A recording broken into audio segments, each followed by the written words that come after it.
we all have our favorite Italian dishes, and I'm about to help make one of mine. Milk Street's latest cookbook, Backroads Italy, gathers more than 125 of the simplest and best recipes from all over Italy. And editorial director J.M. Hirsch had the tough gig, spending months in tiny towns to bring us the classics and hidden gems. Welcome back. You know I love when you're here. Thank you. It was a miserable assignment, I have to tell you. Yeah, I've had a few of those myself with the show.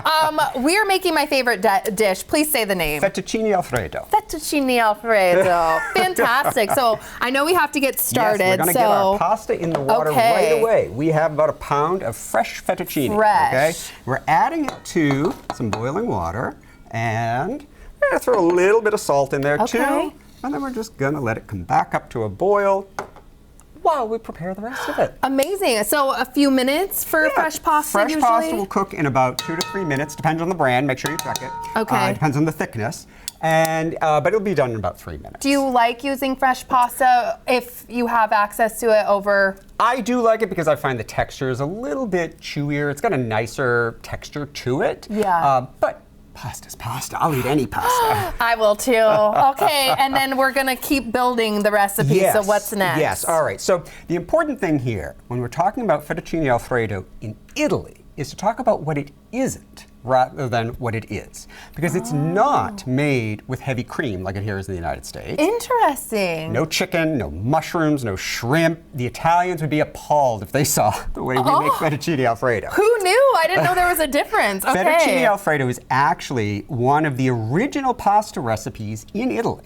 And they don't actually call it fettuccine Alfredo, except for a couple restaurants in Rome that made it popular about 100 years ago. In general, they call it pasta in bianco, which is just white pasta. That's it. This is such a simple dish, and it's got pasta, it's got butter, it's got cheese.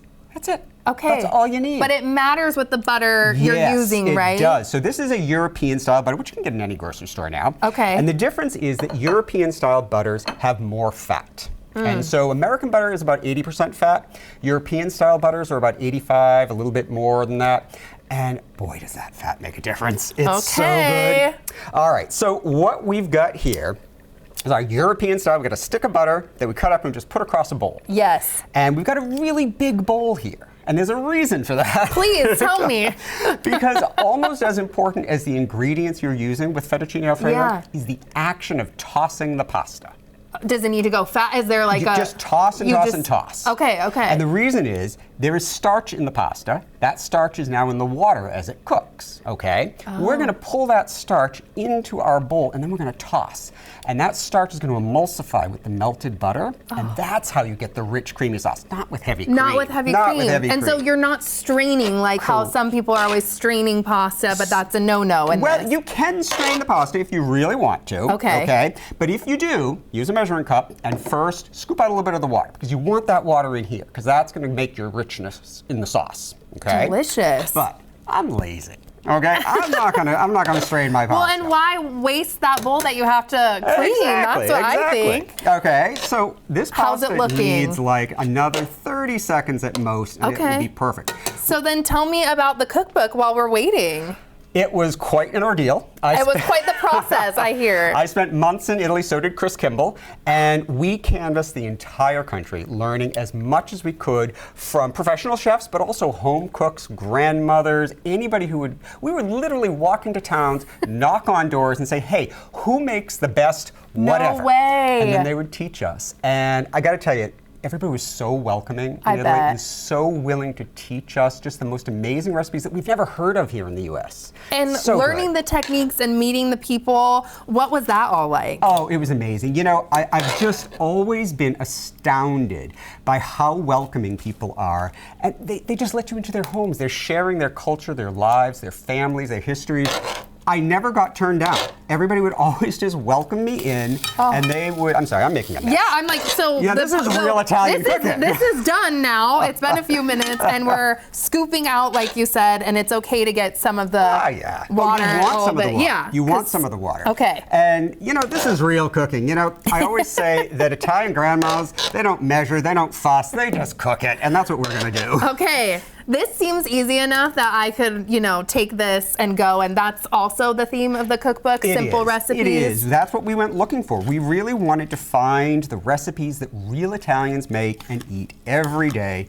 And because, again, like I say, they don't fuss. They just cook and eat and enjoy. I mean, look, they know how to live. They know how to eat. They really do. And so we wanted to learn that and bring that home. Okay, so you're just mixing this up with the tongs. All we're doing is tossing our pasta now with our butter. It's melting. Look at how beautiful that is. I would just eat this, frankly. I would too. Butter noodles, there's something about the comfort of butter noodles. But this makes everything better. The Real cheese. Parmigiano cheese. Okay. Yes. So we're just going to loosen it up there and sprinkle some in. Sprinkle. And here, I can hold that. You tell me when you want more. And, now again, that starch, the starchy water is doing its job. It's emulsifying the melting cheese, the melted my gosh, my butter. mouth is watering. All right, you can give me some more. You can never have enough cheese. No, I agree. You tell me when.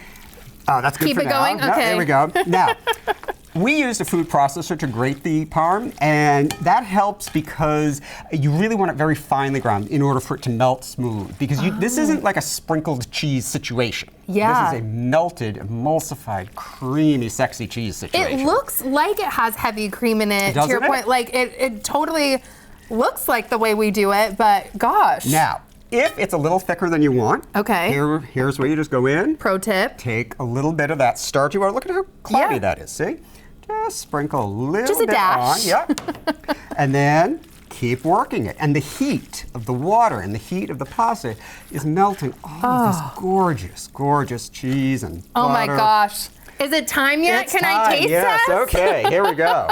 I've waited long enough. Now, again, the Italian grandmas can absolutely plate this far better than I can. But hey, that looks like 10-10 on the plating. I cannot wait. Thank you for making my favorite dish. And what are some other favorites while I'm tasting this in the cookbook? I am not allowed to make it at home anymore because it's too good.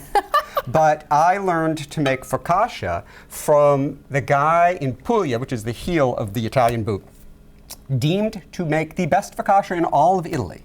It is cracklingly crisp on the bottom, perfectly chewy and airy in the center, and it's topped with tomatoes and green olives. Oh, wow. I can't make it. I cannot have it in the house because we'll eat the entire sheet of it. Oh, I would too. So that good. With this would be, thank you for making the best thing I think I've ever tried. This is fantastic. It's such good food. So creamy, butter, the cheese, all the fresh ingredients. So appreciate you being here. Thank you. The New Day Northwest Kitchen is brought to you by Safeway.